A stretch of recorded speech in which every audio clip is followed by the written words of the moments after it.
अब अपन देखते हैं क्वेश्चन नंबर 3। क्वेश्चन नंबर 3 ये कहता है एक पतंग भूमि से 60 मीटर ऊंचाई पर उड़ रही है। ठीक है, तो अपन उस हिसाब से पहले बना ले भाई कि भूमि से ये ऊंचाई हमेशा सीधी नापी जाती है, कितने मीटर ऊंचाई पे ये पतंग है आपकी। ठीक है, ये उड़ गई। ठीक, अब आगे है पतंग से लगी डोरी भूमि के एक बिंदु पर खूंटी से बंधी है। पतंग तो सबने तनाई होगी, है ना। पतंग की डोरी हमेशा क्या रहती है, ऐसे तिरछी रहती है ना। तो अब अपन यहाँ से पतंग की डोरी बनाएंगे। ये कोई बिंदु है ना, तो यहाँ पर बंधी है। भूमि के साथ डोरी का झुकाव, भूमि के साथ डोरी का झुकाव 30 डिग्री है। अब इसका मतलब क्या हुआ, देखो ये है भूमि और ये है डोरी। तो भूमि के साथ डोरी का झुकाव मतलब ये कोण कितने डिग्री दिया है आपको, 30। ये ले लेंगे, ये P ले लेंगे और ये Q। ठीक, अब यह मानकर कि डोरी पूर्णतः तनी है। गणित में जो भी हम सॉल्व करते हैं या जो भी सोल्यूशन निकालते हैं उसमें बहुत ही ज्यादा आइडियलिस्टिक चीजें मानी जाती है, क्योंकि अपन को पता है कि पतंग की डोर कभी पूर्णतः तनी नहीं रहती, थोड़ा सा उसमें झोल अपन का रहता है ना, कभी कभी तनती है बट नॉट ऑलवेज। पर इसमें हम मान के चल रहे हैं कि जो डोरी है वो बिल्कुल ऐसा सीधी तनी हुई है। अब अपने को क्या निकालना है, डोरी की लंबाई। ठीक है, अब इसमें प्रश्न फिर से एक बार मैं पढ़ रही हूँ। एक पतंग भूमि से 60 मीटर ऊंचाई पर उड़ रही है। पतंग से लगी डोरी भूमि के एक बिंदु पर खूंटी से बंधी हुई है। भूमि के साथ डोरी का जो झुकाव है वो कितना है, 30 अंश। यह मानकर कि डोरी पूर्णतः तनी है, डोरी की लंबाई ज्ञात करनी। उसकी लंबाई मतलब किसकी लंबाई निकालना है तुमको, डोरी की, इसकी नहीं निकालना है ना। किसकी लंबाई निकालना है, डोरी की। तो डोरी की लंबाई मतलब AP, है ना। अब अपने को मालूम है PQ बराबर कितना दिया अपने को, 60 मीटर, और PQ बराबर 30 डिग्री। तुमको क्या निकालना है, PA या AP, जो भी लिखना है। अब अपन समकोण त्रिभुज को यदि ध्यान करें तो समकोण त्रिभुज में लंब और कर्ण के बीच का संबंध कौन स्थापित करता है, कौन सी त्रिकोणमितीय रेशो या अनुपात, कौन सा त्रिकोणमितीय अनुपात जो है वो लंब और कर्ण के बीच के संबंध को स्थापित करता है। याद कर लो, अभी मैं बता दे रही हूँ, साइन थीटा। कौन सा, साइन थीटा। तो अपने को पता है साइन थीटा बराबर होता है लंब बटे कर्ण। ठीक है, तो अब यहाँ नाम भी दे देते हैं अपन पहले। लंब का नाम है अपना PQ और कर्ण का नाम है अपना PA। ठीक है, थीटा अपना 30 डिग्री है, तो हो जाएगा साइन 30 डिग्री बराबर, और लंब अपना है कितना, 60, कर्ण अपने को नहीं मालूम PA। ठीक है, साइन 30 का मान कितना होता है, 1/2, 60/PA। ठीक, अब PA इधर जाएगा और ये इधर पक्षांतर होगा, ये 2 इस तरफ और PA इधर, तो 60 गुणित 2, तो PA बराबर कितना हो जाएगा, 120 मीटर। कितना हो जाएगा, 120 मीटर। आया समझ में? फिर से बताऊं, पतंग है, पतंग भूमि से कितने मीटर ऊंचाई पे है, 60 मीटर पे है, और ये डोरी कहाँ से बंधी, किसी एक बिंदु पर बंधी है। उस डोरी का पृथ्वी से झुकाव कितना दिया है, 30 अंश दिया है। तुमको ये डोरी की लंबाई निकालना है। ठीक है, डोरी की लंबाई मतलब समकोण त्रिभुज की लैंग्वेज में बोलेंगे तो कर्ण निकालना है। अब अपन देख लेंगे कर्ण और लंब के बीच का संबंध किस त्रिकोणमितीय अनुपात से आता है, तो साइन थीटा। साइन थीटा होता है लंब बटे कर्ण। इस प्रश्न के अनुसार लंब कितना है, PQ, कर्ण है PA। ठीक है, PQ का मान अपन को दिया 60 मीटर, कोण का मान कितना दिया, 30, साइन 30 होता है 1/2, लंब है आपका 60, PA अपने को नहीं मालूम, पक्षांतर करेंगे, PA इधर जाएगा, 2 इधर, तो PA बराबर हो जाएगा 60 गुणित 2, तो PA बराबर हो गया 120 मीटर। तो ये क्या आ गया आपका आंसर। क्लियर हुआ? तो अब अपन आएंगे प्रश्न क्रमांक 4 पे।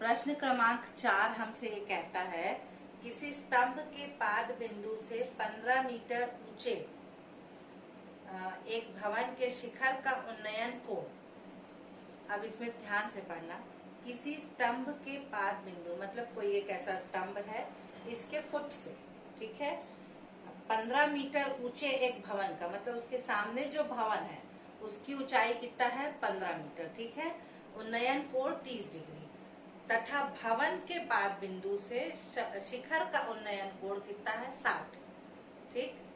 अब ये तुमको कॉमन सेंस थोड़ा सा लगाना है कि स्तंभ से शिखर का भवन का उन्नयन कोण कितना है 30 डिग्री है और शिखर भवन से स्तंभ का उन्नयन कोण कितना है 60 डिग्री, तब स्तंभ की ऊंचाई ज्ञात करो।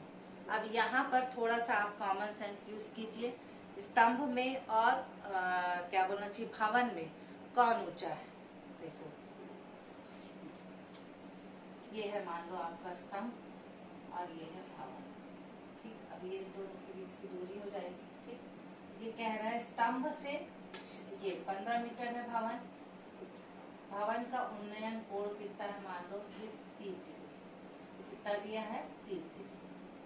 अब यहाँ से इसका कोण लेना है तो निश्चित रूप से ये जो भवन है ये स्तंभ है वो भवन से ऊंचा होगा ना, तब तो इसमें आपको कोण ऊंचा ज्यादा जाना पड़ेगा।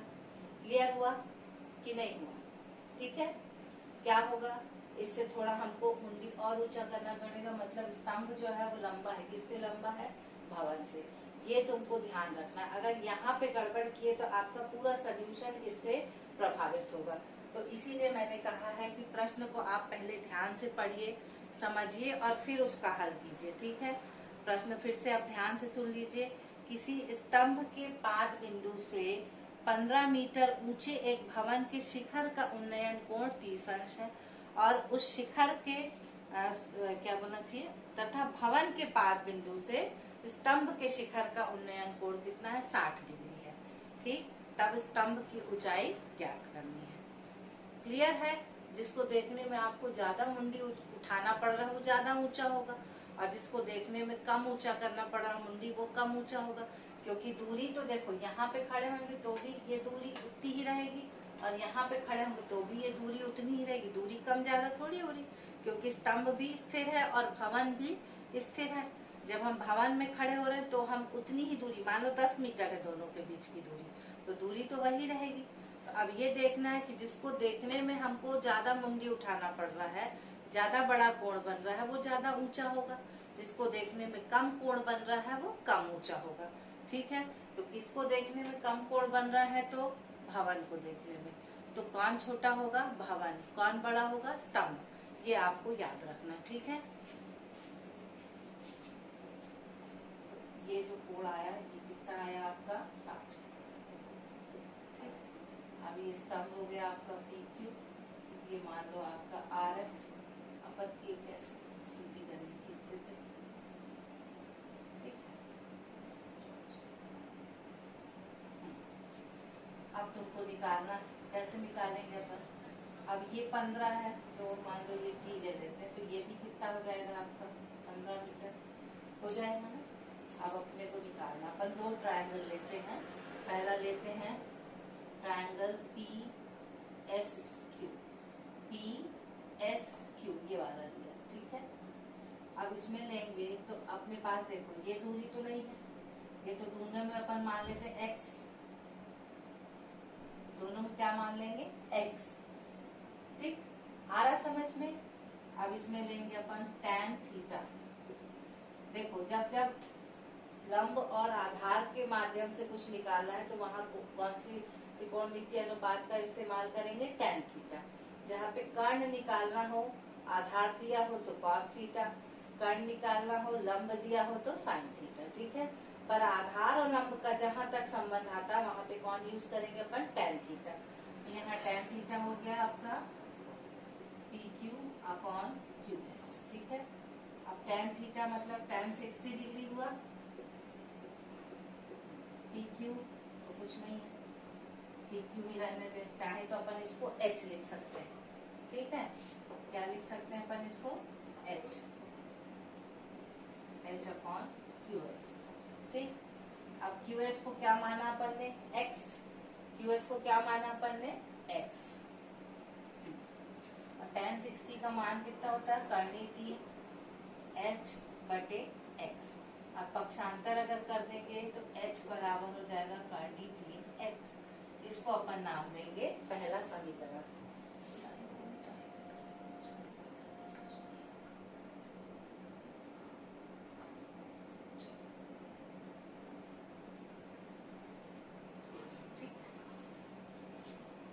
थोड़ा कंफ्यूजन हो रहा था, तो ये हो गया। अब अपन इस छोटे ट्रायंगल को आते हैं, बड़े ट्रायंगल को डील कर लिए, अब छोटे ट्रायंगल पे आते हैं। तो एक ट्रायंगल RQS, RQS, तो RS क्या हो गया इसका लंब, QS इसका क्या हो गया आधार। ठीक है, अब यहाँ भी लंब और आधार वाला सिस्टम है, तो क्या लगेगा यहाँ पे tan थीटा। ठीक है, तो यहाँ पे tan थीटा बराबर क्या हो जाएगा, देखो लंब है अपना RS, आधार है अपना QS। ठीक है, अब थीटा कितना है यहाँ पे देखो 30 है। जब अपन ने PSQ लिया था थीटा क्या निकला था 60। अब अपन लिए हैं RQ और S, तो थीटा क्या है यहाँ पे 30। तो अपन ले लेंगे tan 30 degree equal to RS कितना है आपका 15 और QS को लिया अपन ने x।